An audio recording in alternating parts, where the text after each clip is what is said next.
तो बच्चों, पिछली क्लास में हम लोगों ने स्केलर वेक्टर में पढ़ लिया कि वेक्टर का एडिशन, ठीक है,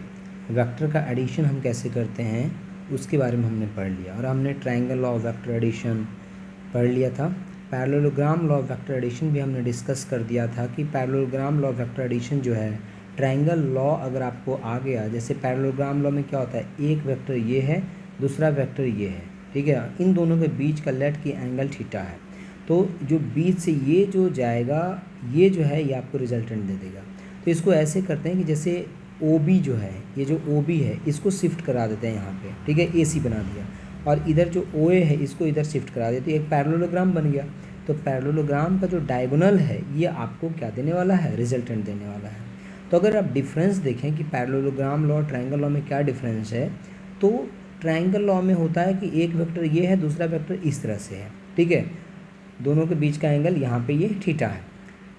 अगर एक ही पॉइंट पे दो वेक्टर हैं इस तरह से, तो यहाँ पे हम पैरेललोग्राम लॉ का यूज करेंगे। लेकिन ये भी हमने देखा कि जो रिजल्टेंट होता है उसमें दोनों का रिजल्टेंट जो होता है सेम होता है।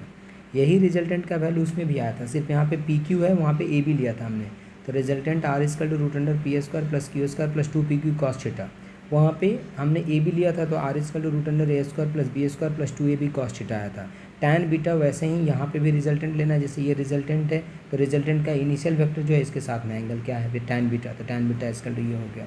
तो सेम ही है दोनों, ठीक है, लेकिन क्वेश्चन में अगर बोर्ड में आते हैं अलग अलग तो अलग अलग करना है, बस यहाँ तक आपको इसमें थोड़ा सा का डिफरेंस आएगा। इसमें डेफिनेशन इसका अलग हो जाएगा, ठीक है, पैरेललोग्राम लॉ का डेफिनेशन अलग हो जाएगा कि if two vector acting simultaneously eight A point can be represented simultaneously eight A point, एक पॉइंट पे दो वेक्टर एक्ट कर रहे हैं, can be represented both in magnitude and direction by the two adjacent side of the parallelogram, the resultant is represented completely both in magnitude and direction by the diagonal of the parallelogram passing through that point, ठीक है। तो जो parallelogram बनेगा यहाँ पे, उस parallelogram में जो डायगोनल होगा ये आपको यहाँ पे रिजल्टेंट देने वाला है। और इस तरह से जैसे दो साइड हैं, एक ओ बी हो गया और एक ओ ए हो गया, ठीक है, तो इन दोनों को पैरेलली शिफ्ट करा लेते हैं, इस तरह से एक यहाँ पे डायगोनल ये पैरेललोग्राम बन जाता है। इस पैरेललोग्राम में जो जहाँ से दो वेक्टर एक्ट कर रहे थे उसी पॉइंट से जो ये लाइन जाएगा, जो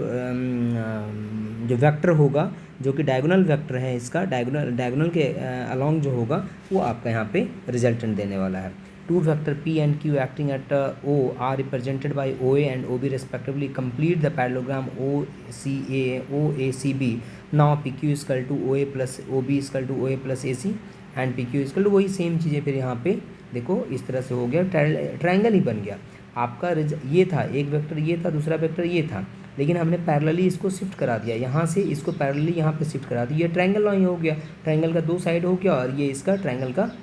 जो थर्ड साइड है वो आपको रिजल्टेंट दे दिया। तो सेम ही है और फार्मूला जो आएगा दोनों का सेम आएगा। नाउ अब है स्पेशल केसेस। तो when theta is equal to 0, that is when both the vector p and q are parallel, that is act along the same direction. बच्चे, तो दो वेक्टर जब सेम डायरेक्शन में होते हैं तो हमने क्या कहा था कि वेक्टर ए वेक्टर बी दोनों ऐड होकर के एक रिजल्टेंट दे देगा r, और ऐड हो जाएगा दोनों, वो वही देखो यहाँ पे होने जा रहा है, क्योंकि दो वेक्टर थीटा इक्वल टू 0 है, मतलब दोनों का डायरेक्शन सेम है, तो sine theta equal to sine 0 equal to 0 हो गया, एंड कॉस 0 इक्वल टू कितना होता है, 1 होता है। नाउ आर इक्वल टू कितना होता है, तो R equal to resultant equal to root under P square plus Q square plus 2pq cos theta होता है, ठीक है। तो जो रिजल्टेंट है वहाँ पे क्या हो जाएगा आपका, जो रिजल्टेंट है वो हो जाएगा आपका root under P square plus Q square plus 2pq cos theta equal to कितना 0, तो कॉस 0 इक्वल टू कितना 1, तो pq। ना रूट अंडर कितना हो जाएगा P square plus Q square plus 2pq को क्या लिख सकते हैं, p प्लस क्यू का whole square, and so this is equal to p plus Q. मतलब कि अगर दो वेक्टर सेम डायरेक्शन में होंगे तो रिजल्टेंट देखो सिर्फ क्या हो जा रहा है, ऐड हो जा रहा है दोनों का, ठीक है। And tan beta equal to आप निकाल सकते हैं, तो टैन बीटा इक्वल टू कितना हो जाएगा 0, क्योंकि टैन बीटा इक्वल टू होता है क्यू साइन थीटा, तो थीटा इक्वल टू अगर 0 हो गया तो साइन 0 हो गया, तो टोटल टर्म क्या हो गया 0 हो गया। तो यहाँ से रिजल्टेंट भी हम निकाल सकते हैं कि जो रिजल्टेंट वेक्टर होगा वो वही डायरेक्शन होगा जो उन दोनों वेक्टर का डायरेक्शन था, सेम डायरेक्शन में होगा। That means this means that the resultant vector R is along P and Q. Number B, if theta is equal to 90 degree, अगर थीटा की वैल्यू 90 डिग्री होगी, that is when the two vectors are at the right angle to each other, अगर दोनों vector एक दूसरे के right angle हैं, तो थीटा कॉस 90 इक्वल टू कितना हो जाएगा 0। So this equal to resultant equal to root under P square plus Q square plus 2pq and cos 90 equal to 0 हो गया, तो ये पूरा टर्म 0 हो गया। So resultant equal to R equal to root under P square plus Q square. Now tan beta कितना हो जाएगा, तो देखिए यहाँ पे फिर से, तो टैन बीटा अगर वैल्यू पुट करोगे तो टैन बीटा तो q and sine 90 equal to कितना होगा, sine 90 divided by p plus q cos 90 and this equal to q upon, क्योंकि साइन 90 इक्वल टू 1 हो गया, divided by p and cos 90 equal to 0, तो ये पूरा टर्म 0 हो जाएगा, तो पी अपॉन क्यू आ जाएगा। देखो यही यहाँ पे लिखा है मैंने, ये टैन बीटा इक्वल टू कितना हो जाएगा P upon Q. Third case में when theta equal to 180 degree, अगर थीटा 180 डिग्री हो गया तो साइन थीटा इक्वल टू कितना हो गया, sine 180 and this equal to 0। उसी तरह से cos theta equal to cos 180 equal to कितना हो जाएगा -1 हो जाएगा। Now R equal to root under P square plus Q square minus 2pq आ जाएगा, क्योंकि कॉस 180 इक्वल टू -1 है, तो यहाँ माइनस आ जाएगा, तो minus 2pq। So resultant R equal to root under P minus Q का whole square, so this equal to P minus Q. अब इसी तरह से अगर आप एंगल फाइंड करेंगे तो टैन बीटा इक्वल टू कितना हो जाएगा 0 हो जाएगा। मतलब कि जो रिजल्टेंट होगा,